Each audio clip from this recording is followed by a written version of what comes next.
Le XXIe siècle a vu une lutte âpre entre les nations pour le contrôle de l'énergie. En particulier les États-Unis, qui sous couvert de protéger la paix mondiale, tiraient profit de leurs opérations militaires à l'étranger.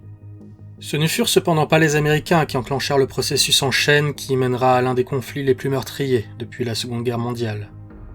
En 2036, alors que le monde enchaîne les crises économiques et sociales, et suite à de longues négociations et mise en arrière-plan des tensions opposant les deux pays, le Japon et la Chine s'unissent dans un duumvirat appelé l'Independent Asian Circle, mettant ainsi leur économie et leur gouvernement en commun, dans une optique de promouvoir la civilisation asiatique à travers le monde. Sous couvert de volontariat et de stratagèmes politiques et économiques, leurs voisins directs sont petit à petit annexés par l'IAC, et ce sans que l'Occident ne réagisse. Les populations européennes et américaines acceptèrent comme toujours avec incrédulité les choix de leurs dirigeants, sans que cela n'affecte leur vie de tous les jours. Et en l'espace de quelques mois, le territoire de l'IAC s'agrandit, ne comptant pas moins de 7 membres actifs à la fin de l'année 2037. Les choses s'envenimèrent cependant quand le cercle décida d'ajouter l'Inde à son tableau de chasse. Le gouvernement indien, méfiant, résista aux intrigues de l'IAC, et celui-ci n'eut d'autre solution que d'asseoir sa domination en entamant une invasion armée du pays. En seulement quelques semaines, l'Inde fut sous occupation militaire, et son gouvernement éliminé puis remplacé par une direction fantoche à la solde de l'IAC. La résistance fut massacrée de manière méthodique, et les Asiatiques n'hésitèrent pas à sacrifier des milliers d'innocents pour débusquer les opposants. Cette invasion barbare laissa perplexe le reste du monde, l'OTAN décidant d'infliger une sanction économique à l'IAC, et l'Occident de stopper tout commerce avec lui tant que l'occupation continuerait. Cependant, le cercle se trouvait être en parfaite autarcie, disposant de toutes les matières premières nécessaires à sa croissance, et il se contenta donc d'ignorer les injonctions des Occidentaux, qui n'osèrent pas aller plus loin. Il manquait cependant une seule chose à l'IAC pour asseoir sa domination, le pétrole, en grande quantité, ce qui semblait compromis par la récente explosion du prix du baril. Face à ce problème, ayant hardi par ses récentes victoires, l'IAC décide d'envahir l'Arabie Saoudite. Encore une fois, le cercle s'impose rapidement sur le plan militaire, grâce à une armée bien entraînée et une technologie de pointe. Et à nouveau, la résistance de la population est noyée dans le sang. Face à la virulence de la guérilla des Saoudiens, des centaines de milliers de personnes seront exécutées en l'espace de quelques semaines. Les médias dénonceront ce massacre comme étant le pire génocide barbare depuis la Shoah. Et malgré les réticences de l'Europe, les États-Unis décident le 4 mai 2038 d'entrer officiellement en guerre contre l'IAC. Tandis que les troupes américaines débarquent en Arabie Saoudite, le conflit s'étend à tout le Moyen-Orient, l'IAC étant bien décidé à augmenter sa sphère d'influence. Peu préparés à cet élargissement du front et surpris par les ressources inattendues du cercle, les États-Unis essuient leur première défaite. Ils se ressaisissent pourtant rapidement, et grâce à une politique de propagande importante, parviennent à renforcer leur présence au Moyen-Orient. Des combats d'une rare violence embrasent les pays arabes, et ce ne furent pas tant les militaires que la population civile qui en fit les frais. Malgré toute leur bonne volonté, les Américains sont pourtant dépassés par la puissance des armes asiatiques, et l'IAC semble disposer d'une quantité infinie de fantassins à sacrifier. Face à l'insistance des États-Unis, de nombreux pays de l'Union européenne finissent par rejoindre le conflit, mais malheureusement trop tard pour stopper l'avance du cercle. Après seulement quelques semaines à subir des pertes effroyables dans une guerre qu'elle a rejointe à contre-cœur, l'Union capitule le 5 juillet 2039, suivi 3 mois après par les États-Unis. L'IAC impose alors ses conditions aux vaincus, et le traité de Riyad leur interdit presque entièrement le droit d'entretenir une armée opérationnelle. Ce retournement de l'équilibre mondial provoque des soulèvements populaires dans de nombreux pays, dans un contexte de pénurie énergétique et de réchauffement climatique, et des dizaines de dictatures extrémistes voient le jour en l'espace de quelques années, et ce sans que l'IAC ne lève le petit doigt pour l'en empêcher. Consommant les dernières ressources pétrolières à une vitesse effarante, l'IAC provoquera rapidement l'effondrement du lobby pétrolier.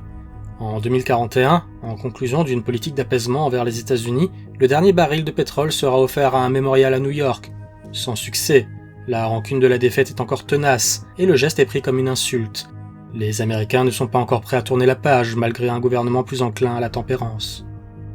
L'IAC est dans une position difficile de son histoire, et son image se dégrade dans un contexte de crise énergétique, climatique et économique, où il monopolise toutes les ressources. C'est en 2043 que la solution à la crise sera trouvée par un institut japonais. Ces derniers développent une nouvelle source d'énergie non polluante suite au rachat exclusif du projet ITER, une technologie basée sur la fusion nucléaire, et abandonnée depuis longtemps par la France et ses associés. La découverte est rapidement mise à profit, d'une part pour pallier à la crise énergétique, mais également pour restaurer l'image du cercle aux yeux du reste du monde. C'est la naissance de l'énergie plasma. Profitant de sa mainmise sur cette technologie, l'IAC partage de manière apparemment altruiste sa ressource énergétique miraculeuse, vendant l'électricité aux autres pays pour des sommes modiques et se faisant ainsi passer pour des sauveurs. En réalité, le cercle s'arrange pour subrepticement imposer une dépendance énergétique à ces pays. Peu regardant sur la provenance de cette manne à une époque critique, la plupart des pays acceptent de revoir leurs installations électriques afin de bénéficier de l'énergie plasma. Cependant, seul le cercle se réserve le droit de la produire, et aucune centrale plasma n'est construite ailleurs que sur son territoire. C'est en 2051, profitant que la majorité des pays soit dépendante à son énergie, que l'IAC dévoile la charte de Pékin, la dernière pierre de son plan de contrôle. Ce traité autorise les pays non asiatiques à rejoindre l'IAC, et d'ainsi profiter de manière optimale de ses ressources. Le cercle fait passer cette mesure comme une concession faite aux autres pays pour les aider à sortir de la crise, et tente par ce procédé de le faire passer comme un sacrifice altruiste. L'effet est instantané, et en l'espace de quelques années, la majorité des pays du tiers-monde rejoignent l'IAC. Dans ce contexte, l'Union européenne tente de maintenir comme elle peut sa cohésion, mais de nombreux pays de l'Est l'abandonnent au profit du cercle asiatique. Le coup de grâce sera donné en septembre 2056, quand, contre toute attente, les États-Unis, le Royaume-Uni et le Canada signeront la charte de Pékin. En amont, l'IAC avait bien sûr préparé subtilement la chose, en aidant les partis politiques favorables au cercle pendant plusieurs années, et ce jusqu'à leur arrivée au pouvoir. Lassée par une décennie de misère, la population américaine n'opposera aucune résistance à la dissolution de leur constitution, la plupart d'entre eux étant trop contents des aides promises par l'IAC pour pleurer la disparition d'un gouvernement, ayant depuis longtemps perdu leur confiance.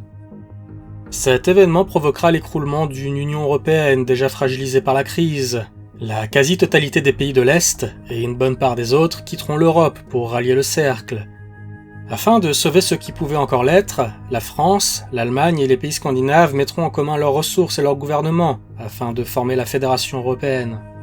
En outre, pour la première fois de son histoire, la Suisse abandonne sa neutralité pour rejoindre l'Alliance. L'IAC observe avec méfiance cette nouvelle coalition, mais n'est clairement pas inquiété par une Europe rachitique et ravagée par la crise énergétique et les dégâts résiduels du réchauffement climatique.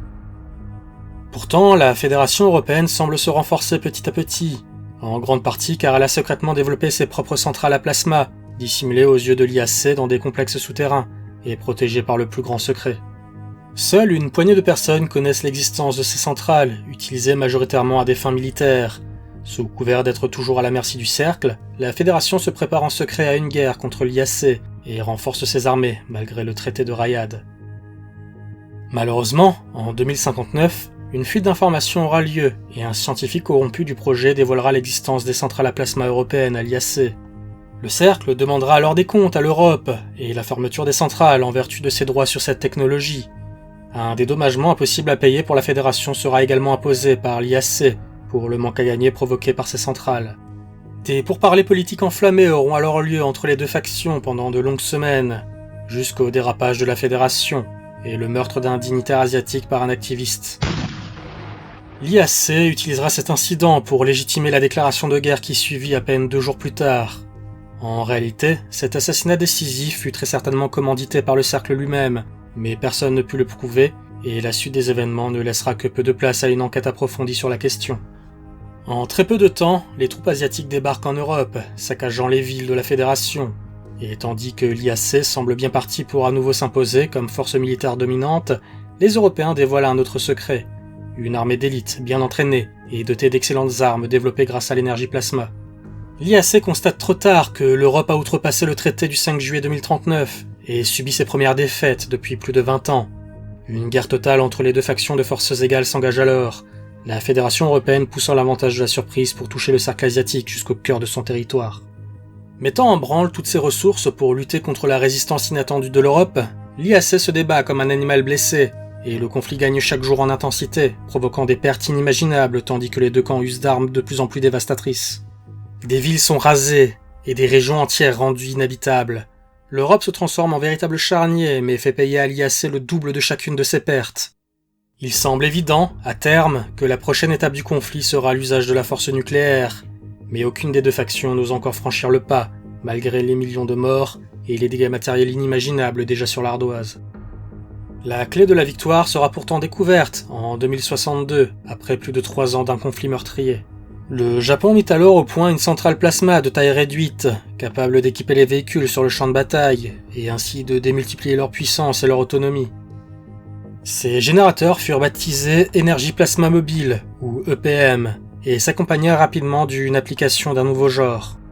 Profitant de la puissance procurée par l'EPM, l'Asian Robotic Technologies développa un nouveau type d'arme tactique spécifique, utilisant de manière optimale les capacités de ces générateurs. Ainsi naquirent les premiers Mechaguard, des robots humanoïdes pilotés grâce à des interfaces neurales dernier cri et disposant des armes les plus destructrices ayant jamais équipé un véhicule de combat. Plus agiles et plus puissants que tout ce que l'humanité avait pu créer en termes de véhicules tactiques, les Mechaguard IAC-01 s'imposaient rapidement sur tous les théâtres d'opération, profitant d'une polyvalence et d'une autonomie telle qu'ils pouvaient être déployés dans les situations les plus périlleuses et malgré tout remporter la victoire.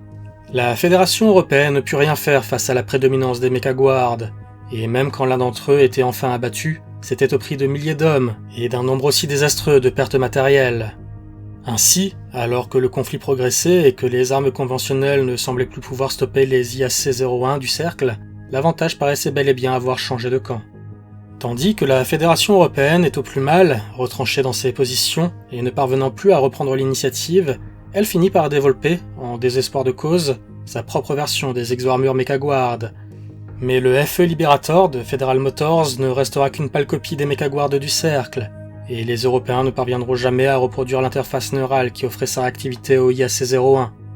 Si sa présence permit à la Fédération de prendre l'avantage dans certaines batailles occasionnelles, l'apparition de plus en plus systématique du IAC-01 finit malgré tout par forcer celle-ci à entrevoir une défaite prochaine.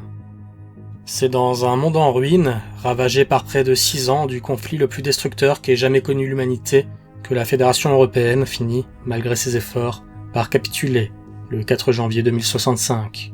Offrant ainsi une terre dévastée aux mains de l'IAC. La planète entière est alors pour la première fois de son histoire réunie sous une seule et même bannière.